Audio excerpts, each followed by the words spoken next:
Christmas is over and the new year is well and truly here. But now that the holidays and the celebrations are gone, this time of year can be very difficult for some people. I hate it when my parents argue because they sometimes expect me to take sides. I would hate the feeling if my parents got divorced. When my mum and dad started to argue, I got so scared I didn't know what to do.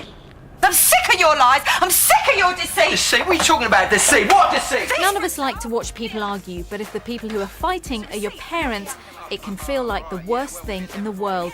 And it's at this time of year that the charity Childline says it expects to get more calls from kids worried that their mum and dad might split up. Because families spend so much time together over Christmas, it can sometimes lead to arguments, and that's why you might hear your parents arguing or hear more people arguing over that time. But if you do, it doesn't mean they're going to split up, does it? No, of course not. Just because someone's arguing doesn't necessarily mean that they're going to split up or not see each other anymore. It might just be a disagreement, just like you would have with your friends.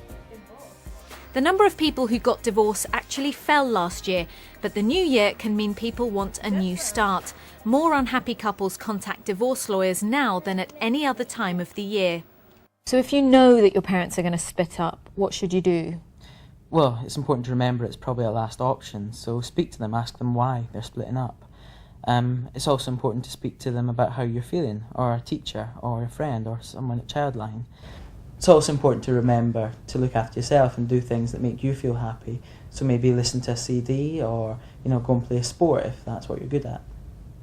So if you are hearing your parents argue a bit more at this time of year, it doesn't necessarily mean that they're going to split up. But if you do think that is going to happen, talk to someone and head over to the Newsround website for more advice.